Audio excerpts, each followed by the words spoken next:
Have you ever wondered how learning English could quietly change not just your language, but your entire life? I want to tell you a true story today. Not just about learning English, but about becoming someone I never imagined I could be. This is the story of how English slowly entered my life, not as a subject, not as a requirement, but as a bridge, a mirror, and eventually a calling. It is the story of how I learned English and how that journey led me to become a teacher. When I was younger, English was not something I loved. It was something that made me nervous. Every time the teacher asked a question in English, my heart would beat faster. I understood some words, but forming sentences felt like trying to catch water with my hands. I knew what I wanted to say, but the words stayed trapped in my mind. This is a very common experience.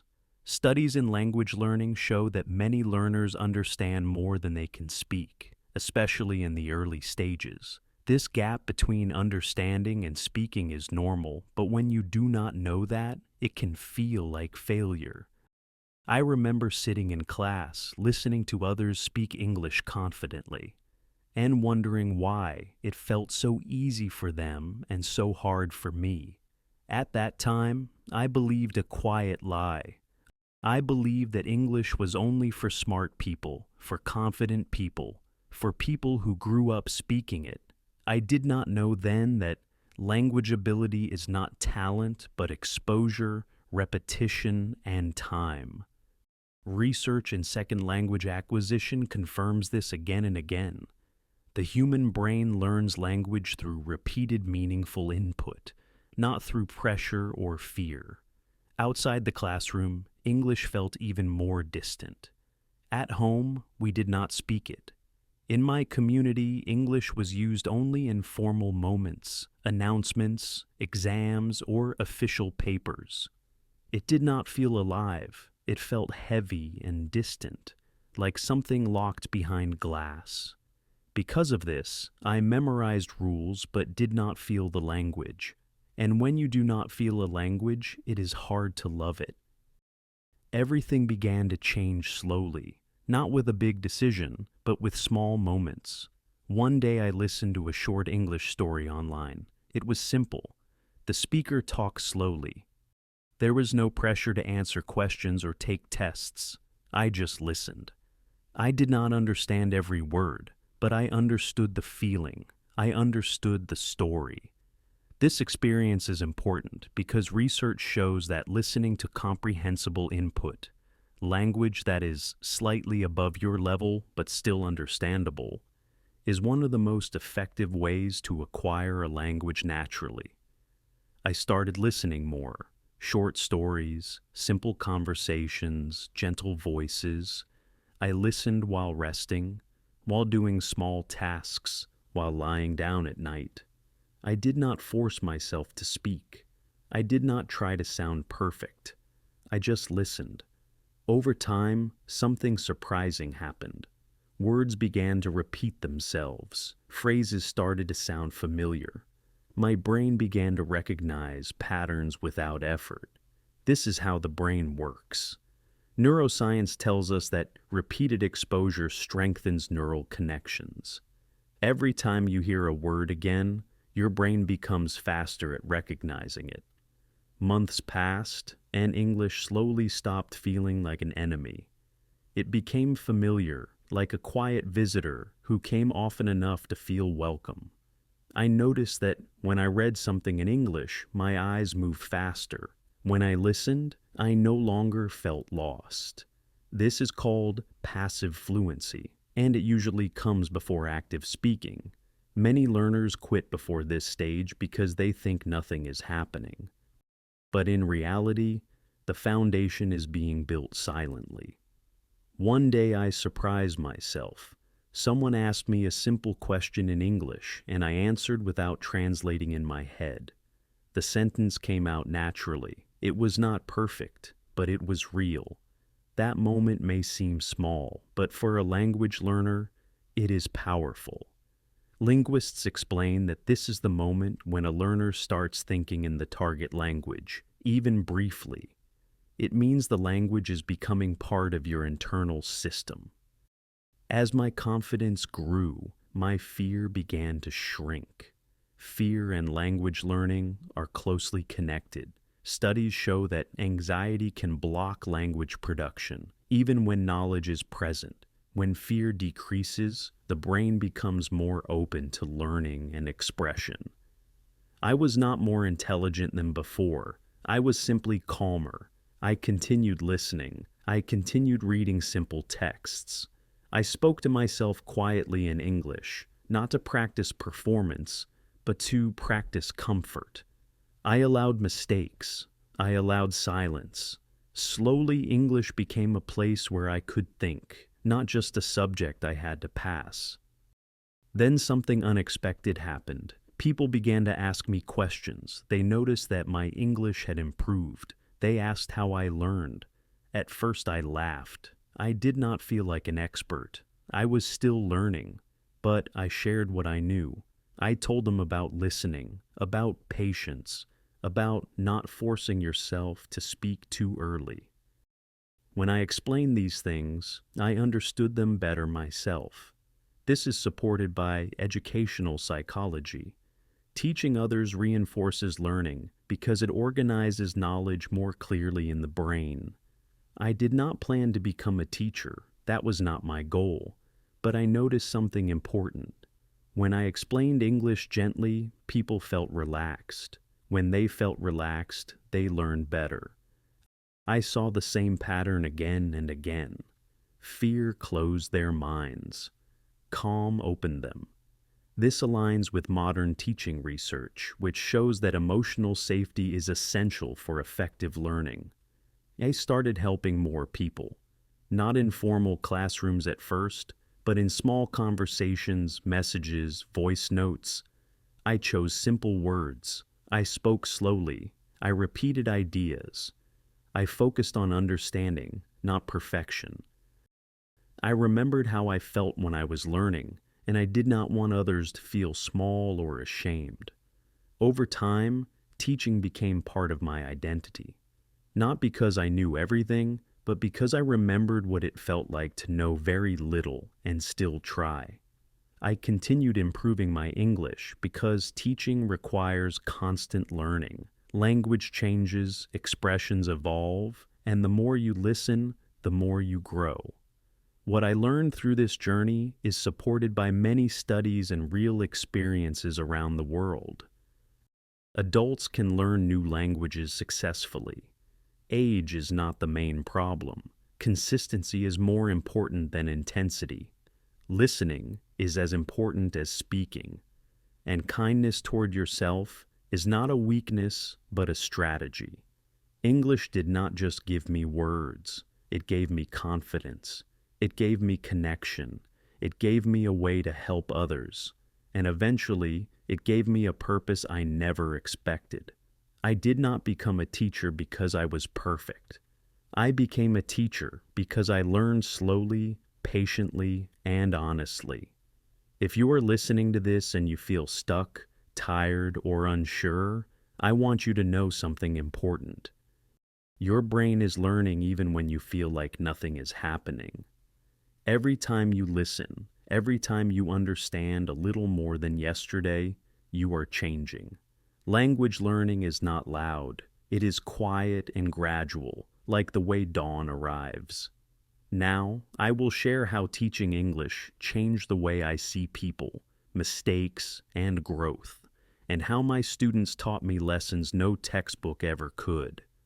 When I began teaching English more seriously, I thought my role was to explain grammar, correct mistakes, and help people sound better. I believed teaching was about giving knowledge, but very soon I learned that teaching is mostly about listening. It is about noticing fear, hesitation, and silence, and understanding what they really mean. On my first days as a teacher, I saw myself in my students. I saw the way their eyes avoided contact when they were unsure. I heard the long pauses before they answered a question. I felt the tension in their voices. These were not signs of laziness or lack of ability. They were signs of fear. Research in education confirms this. Learners who feel judged or rushed use less of the language they already know. Their minds focus on avoiding mistakes instead of expressing meaning. I remembered how English once felt heavy in my own mouth. Because of that memory, I chose to slow down. I spoke clearly, not loudly. I repeated ideas in different ways. I allowed silence to exist without filling it immediately. Silence is important in learning. Studies show that giving learners more time to process information improves comprehension and confidence. When students know they are not being rushed, their minds open. One student once told me something that stayed with me. She said that this was the first time English felt safe. That word, safe, changed the way I saw my role as a teacher. Safety in learning is not about easy lessons. It is about emotional comfort. Neuroscience explains that when the brain feels safe, it releases chemicals that support memory and learning. When it feels threatened, learning slows down. As weeks passed, I watched quiet transformations happen. Students who barely spoke began to answer in short phrases. Then those phrases became sentences. Their pronunciation was not perfect, but their meaning was clear. Communication is the true goal of language. Linguists agree that being understood is more important than sounding perfect. Yet many learners are taught to fear mistakes instead of using them as tools. I encourage my students to listen more, not just to me, but to English in daily life. Short stories, calm podcasts, simple videos. I explain that listening builds the inner voice of the language. When you listen often, your brain learns rhythm, tone, and structure naturally. This is supported by research showing that listening comprehension develops before speaking ability. Speaking grows from listening, not the other way around. Some students worried that they were not speaking enough. They felt slow. I reminded them of something important. Babies listen for many months before they speak their first words. Adults are no different. The brain still needs time. Language learning is biological, not mechanical. It follows natural stages, even in adulthood. Teaching also changed my relationship with mistakes. I stopped seeing mistakes as errors to fix and started seeing them as signs of growth. When a student made a mistake, it meant they were trying something new. That is progress.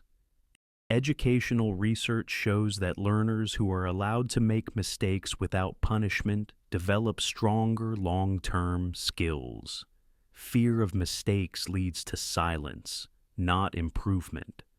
As I continued teaching, my own English improved in quiet ways. Explaining ideas forced me to understand them deeply. Answering questions showed me where I needed to learn more.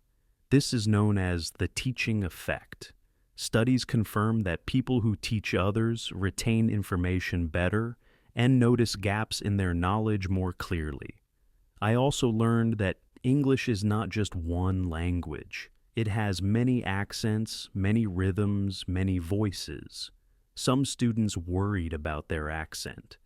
They wanted to sound like native speakers. Now, I told them the truth. Most English speakers in the world are not native speakers. According to global language statistics, English is used more often between non-native speakers than with native speakers. Being clear and confident matters more than sounding like someone else. Slowly, my students began to change not only in language, but in posture, expression, and confidence. They smiled more. They asked more questions. They trusted themselves. Language has this power. It does not just give you words, it gives you access. Access to information, to opportunities, and to people. Studies show that English proficiency is linked to better job opportunities and broader access to education in many parts of the world. Teaching also taught me humility. I realized that every learner carries a story. Some were tired from work, some were afraid of failure, some had been told they were not good at languages. When I understood this, I stopped teaching only English. I started teaching people. Language learning is never separate from life. There were days when students felt stuck. On those days, I reminded them of something important. Progress in language learning is not linear. Some days you feel strong, other days you feel lost. This is normal. Cognitive science explains that learning happens in waves. Periods of confusion often come before moments of clarity. I shared my own story honestly. I told them that I also felt slow, that I also doubted myself, that fluency did not arrive suddenly. It grew quietly through listening, repetition, and patience. When they heard this, they relaxed. When learners know they are not alone, their motivation increases. Social learning theory supports this. Seeing others succeed through effort builds belief. As time passed, teaching stopped feeling like a role and started feeling like a responsibility. Not a heavy one, but a meaningful one. I realized that English was not just something I learned. It was something I could pass on gently, without fear, without pressure. At the moment, I will share how becoming a teacher changed my purpose, my identity, and the way I see English not as a destination, but as a lifelong companion. For now, continue listening softly. Your mind is working, even when you are resting. As I continued teaching, I slowly understood something deeper.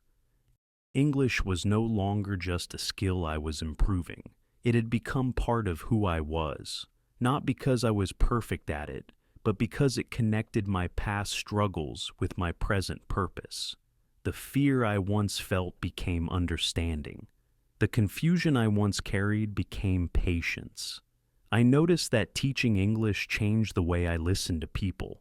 I listen more carefully, not just to words, but to pauses, tone, and emotion. Language is more than vocabulary. It carries confidence, doubt, hope, and experience. Linguistic studies show that communication is shaped as much by how we speak as by what we say. When I became more aware of this, my teaching became more human. Over time, I stopped measuring success by fluency alone. I started measuring it by comfort. Could my students express an idea without fear? Could they speak even when unsure? Could they continue even after making mistakes? These are powerful signs of real progress. Research in second language learning confirms that confidence and willingness to communicate are stronger predictors of long-term success than grammar accuracy alone. Some of my students eventually became teachers themselves. Others used English at work, in travel, or in daily communication. Not all of them became fluent in the same way, and that was okay. Language learning does not create identical results. It creates personal ones. Each learner uses English in a way that fits their life. This understanding freed me from unrealistic expectations, both for my students and for myself. I also learned that learning never truly ends. Even now, I am still learning new words, new expressions, new ways to explain ideas more clearly. This is natural. Languages are living systems. They grow and change, just like people. Studies show that even native speakers continue to expand their vocabulary throughout their lives. There is no final level. There is only continuous growth. One important lesson teaching gave me was patience. Not the kind of patience that waits passively, but the kind that trusts the process. Language learning rewards consistency, not speed. Short daily exposure is more effective than rare, intense study. This is supported by cognitive research on memory and habit formation. The brain learns better through frequent, gentle repetition. I began reminding my students of this truth often. You do not need to rush. You do not need to compare yourself. You do not need to sound perfect. You only need to stay connected to the language. Listen a little, read a little, speak when you are ready. Progress will follow naturally. English also gave me a new way to see myself. I was no longer the person who stayed silent out of fear. I was someone who could guide others through that same fear. Teaching did not remove my doubts completely, but it taught me how to move forward with them. Confidence is not the absence of fear. It is the ability to continue despite it. Sometimes I think back to the moment when English felt impossible. If I could speak to that version of myself, I would say something simple. You are not slow. You are learning, and learning takes time. Neuroscience confirms this. The brain changes through repetition and exposure, not through self-criticism. To anyone listening to this now, especially if English feels heavy or distant, I want you to know that your effort matters, even when it feels invisible. Every time you listen, your brain is adapting. Every time you understand even one new phrase, you are building a foundation. Language growth is quiet. It happens beneath the surface before it becomes visible. Becoming a teacher was not about standing in front of others. It was about standing beside them, walking at their pace. Remembering that everyone begins as a learner. English did not make me special. It made me useful. It allowed me to support others in a way I once needed myself. This is why I believe gentle learning works. When pressure is removed, curiosity returns. When fear fades, understanding grows. This is not just a personal belief. It is supported by decades of research in education, psychology, and linguistics. Learning thrives in calm environments. As this story comes to a close, I want to leave you with one final thought. You do not learn English to become someone else. You learn it to express who you already are. Your voice matters in any language. Keep listening gently. Let the language stay with you, and remember, growth is happening, even now.